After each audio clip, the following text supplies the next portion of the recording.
If you've got a solar panel on your roof, there's a strong chance you're making a simple mistake that is undermining your energy gains. Right now, somewhere between 70 and 80% of solar owners are making the exact same error, and it's costing them hundreds of dollars every single year. But the strange thing is, you probably wouldn't spot the problem just by looking at the panels. So stay with me, because today I'm going to share the single biggest mistake the vast majority of households make when it comes to solar, and how, with just half an hour of effort, you could boost your panel's output by as much as 25%. But before we get to the fix, we first need to understand the problem that's quietly causing damage to your solar panels. And to do that, you have to understand what a solar panel actually is.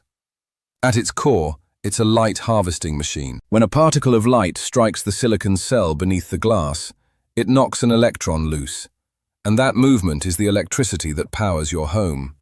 It's elegant, it's silent, and it has no moving parts. But it depends on one thing above all else: a clear path between the sun and the silicon. And that's where the problem begins. Your panels don't sit in a sealed box. They sit outside day and night, exposed to everything the sky throws at them. Over time, a fine layer of dust, pollen, sap, and bird droppings accumulates on the glass. We tend to treat our panels like a television or a computer, a piece of maintenance-free hardware we install once and forget. But they're far closer to your car, a machine left out in the open that collects grime and dust over time. And every micro layer of that grime acts as a physical filter, blocking light before it ever reaches the cell beneath. At first, this appears as a gradual dimming, but it gets worse because of the way panels are constructed. Inside a panel, the cells are wired together in strings, and they're only as strong as their weakest link. When one section gets covered by a patch of grime or a dried clump of bird waste, that cell stops producing power and starts resisting it instead. Electrical resistance in that spot skyrockets, and the covered cell turns into a tiny heater. These are called hotspots, and this is where dirt stops being a cosmetic issue and becomes a genuine threat to your hardware. That localized heat doesn't just reduce today's output, it puts the panel under thermal stress. Every panel has bypass diodes built into the junction box, small safety valves designed to route current around a shaded cell. But they were never intended to fire constantly. When grime forces them to activate repeatedly under heat, they begin to fail. And once a diode dies, it can take a whole section of your panel with it.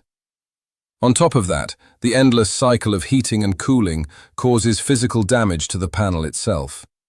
Micro cracks in the silicon, delamination of the layers, even burn marks on the surface. What started as a bit of dust ends up shortening the lifespan of a system you paid thousands of dollars for. And this isn't just a long-term threat to the panel's longevity. Long before any of that permanent damage sets in, dirt is hitting you where it hurts most: in performance. The numbers here are significant.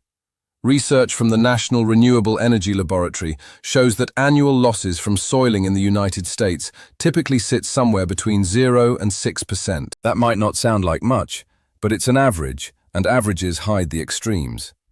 In areas with high particle concentrations in the air, like industrial zones or dry, dusty climates, that figure climbs to anywhere from 15 to 25% of your total output.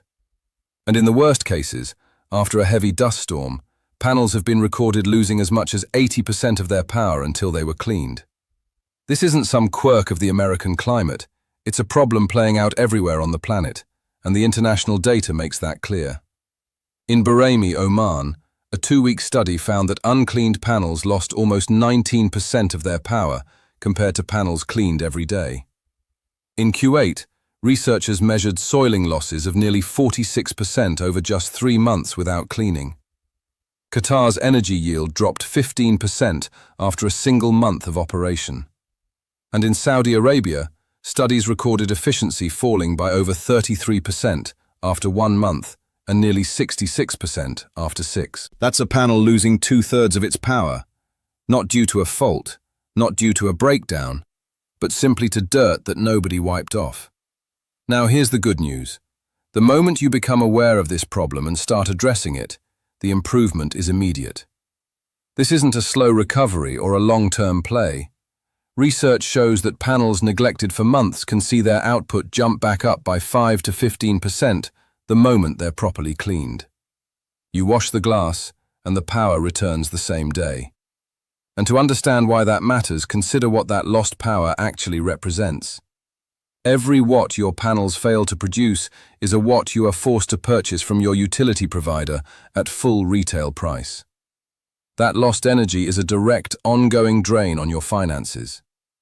Say you spend $100 a year on the equipment to clean your panels properly, and in doing so, you recover $300 worth of energy you would otherwise have had to buy. That's a 200% return on your maintenance spend. There aren't many places you can put $100 and triple it, but a clean solar panel is one of them.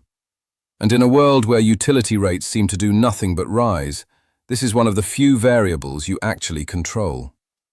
But the financial impact goes deeper than your monthly bill. Every dollar of energy you lose also pushes back the day your panels finally pay for themselves. You bought this system as an investment with a payback period in mind. If it's been quietly running at 80% capacity for years, that payback isn't where you think it is. The investment you were so confident in may not have been nearly as strong as promised, purely because nobody told you the glass needed cleaning. And that brings us to the most important part. How do you actually fix this? Before you touch anything, we need to be honest about the risks, both to you and to your panels. The first is obvious.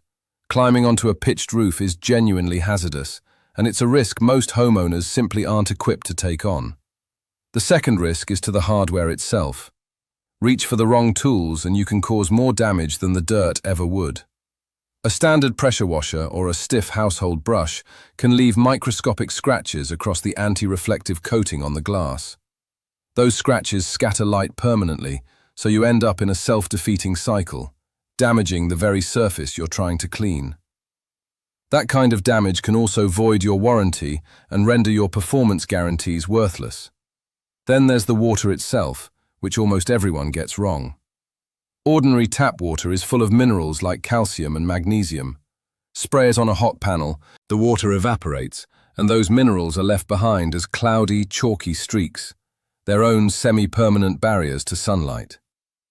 That's why professionals use deionized water, water with the minerals stripped out, so the glass dries completely clear with zero residue. So how do you solve all of this and keep your panels in top condition? You've got 4 real options. The first is the budget-friendly reach and rinse approach, and for most people, it's all they'll ever need. You purchase a multi-stage telescopic pole with a soft bristled brush on the end, which lets you safely clean your panels from the ground rather than the roof. The essential part is fitting a portable inline deionizing filter, which removes the calcium and magnesium before the water contacts the glass.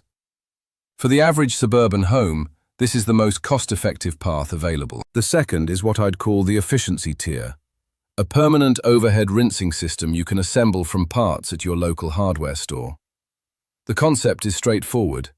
You route UV-resistant tubing along the top edge of your panels, secure it with cable mounts, and fit it with adjustable sprayer heads, exactly like the micro-irrigation systems used in gardening.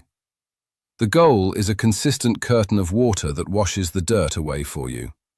The appeal is convenience. You can operate it manually by connecting the tube to a tap with a filter, or fully automate it with a simple timer. But 2 rules must be followed. First, complete electrical separation. Never attach water tubing to your PV wiring or conduits. The water system must remain entirely independent of anything electrical. Second, always be mindful of thermal shock. Only ever run the system during cool hours, pre-dawn or after sunset. Spraying cold water onto a panel that's been baking in the sun all day can crack the tempered glass outright. The third option is to go fully automated with robotics. These range from motorized rotating brushes that travel across the panel surface to autonomous track-mounted robots that clean on a schedule with no input required from you. Due to the cost and professional installation involved, these are typically reserved for large commercial arrays where the savings justify the expenditure. But if budget genuinely isn't a concern, they deliver the most consistent results, keeping panels so clean they never accumulate enough grime to trigger hotspots in the first place. The fourth option, if you'd prefer not to handle any of this yourself, is to hire it out. As solar has become more widespread, so have specialist cleaning services, and many now offer seasonal maintenance plans that effectively pay for themselves through the energy they recover. Whichever route you choose, the right cleaning frequency depends on where you live. In a temperate, rainy climate, a thorough clean once or twice a year is the industry standard, since rainfall does some of the work for you. In an arid or dusty environment, you'll likely need to increase that to quarterly to keep your system near its rated efficiency. So here's where that leaves you. The solar array on your roof represented a real shift in how you power your life. A decision to capture clean energy directly from the sky instead of remaining tied to a grid that only ever seems to get more costly. But the part nobody tells you is that an expensive, high-tech system like this isn't fit and forget. It's a system. And a system performs in direct proportion to how well it's maintained. The homeowners who get the most from solar aren't the ones with the largest arrays. They're the ones who understood one simple truth. You can accept the slow, invisible decline and leave 5 to 25% of your power on the table year after year, while your payback date drifts further away. Or you can pick up a pole, spend half an hour, and take it back. The choice really is that simple. And it makes you wonder what else around your home is quietly running at 80%, waiting on one overlooked job. Building a more efficient future doesn't always mean spending thousands on new technology. Sometimes it just means having the discipline to maintain what you already own.